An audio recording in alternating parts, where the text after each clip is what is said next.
Rain and Reviews. It's Muhammad and Adrian. We're here to review the Netflix original film, Jingle Jangle.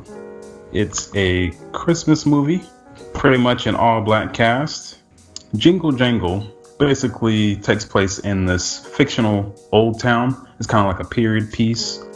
Young Geronicus, which is the main character, which is also Forrest Whitaker. His name is Justin Cornwell. He is this great inventor.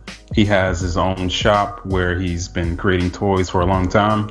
And now he's come across this potential big invention, which is a toy that he wants to distribute to everybody, and it'll change his family's lives.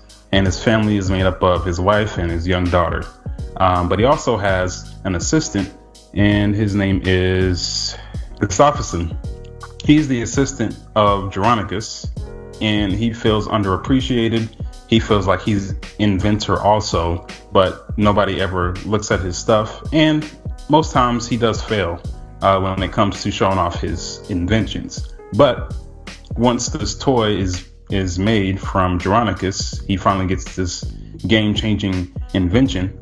The toy, it comes to life, and it persuades him to steal all the secrets and inventions and all of Geronicus' life's work, all in that book. It persuades him to steal it, and he's off to the races to make his own toys. But what did you get from Jingle Jangle? Yeah, it's a fun story. It's nice. It's I believe it's either the director or is the same person who did The Greatest Showman, and I think it really shows, especially in the that very first scene in this film, the big dance number whenever he invents this really sentient toy. So it has a lot of the same feelings as The Greatest Showman in the beginning, even some of the wardrobe and things. It is kind of a back in time with no realistic time date. Almost feels like Whoville or a Santa's workshop type feel, especially Geronicus's workshop, which has all these magical toys and things that he's created. It feels like it has all the makings of a classic Christmas story.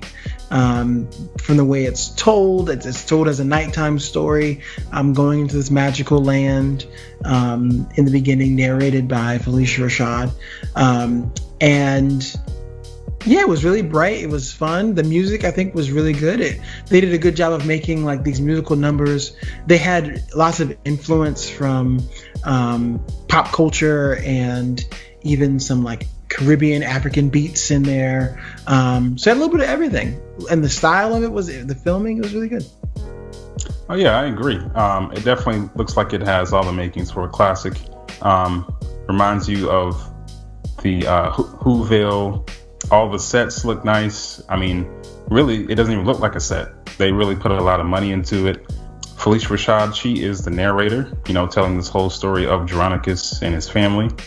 But I think where the movie kind of falls short is suspending your disbelief on some things, because you just have to believe in a certain thing, and it just happens. But I guess that plays into the magical part of the movie and it being for kids, because this is, I think it's for kids. I think adults can enjoy it too, because I did, with all the musical numbers, and it reminded me of kind of like a Disney movie, just break out into song right in the middle of things, and I mean, everybody's happy. Right. I almost felt like you were in Arendelle watching Anna and Elsa and Frozen and walking through their town. Like this is the next town over. It has that feel. And you're right. It's very fun to watch. I think for people of all ages, right? Catching things.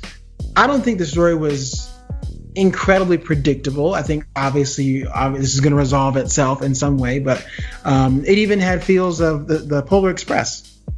When you talk about that having to want to believe to make things real, that's the entire Polar Express thing, right? Believing is seeing isn't believing, or other way around. What?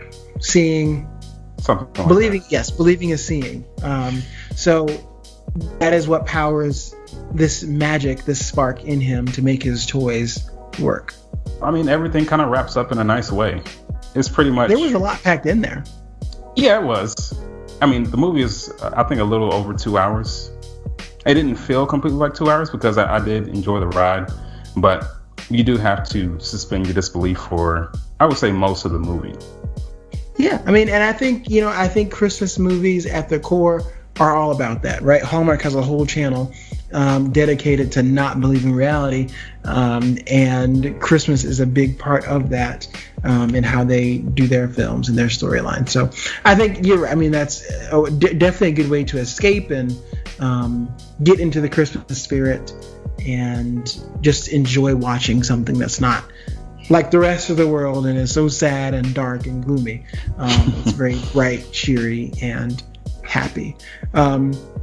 I think from a technical standpoint, the movie was done extremely well. Even the toy that Ricky Martin voiced, that kind of was calling the shots behind Gustafsson, even that was like a motion capture type. He's acting out things and they're digitizing his body. So it's very animated and nicely done. I did not feel gimmicky or too cartoony. There's some action in there where they're trying, where they're kidnapped by Gustafsson, or their toy is, and they have to get it back. So there's a lot that I want people to watch, so we won't spoil it. But it's definitely a watch and a rewatch for sure.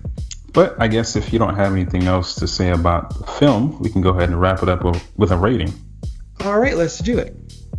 All right, so the lowest rating is trash, middle is background noise, and the highest is a banger. So how'd you rate the Netflix original film, Jingle Jangle?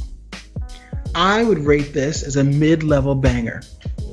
Oh. I think it is an absolute must-watch, no matter who you are, how old you are. It's a beautiful story. I think it's one of those where you don't. I think for representation, it's really good, right? Seeing yourself on screen and the natural hairstyles and the influence, the music.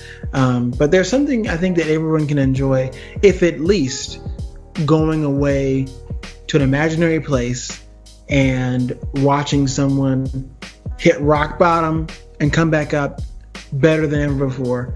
Yeah, I do think it was really good. But I'm going to rate it as a low banger. Maybe because I'm looking at this from an adult lens, so I see more things than I would as a child. Because as a child, I mean, I would completely enjoy this. This is like another classic. And like you said, the representation, the sets, the designs, the musical numbers, the way that they did the whole movie. I mean, it's all great.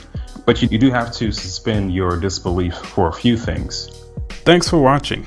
And if you would like to be featured on our podcast, make sure to click the link in the description.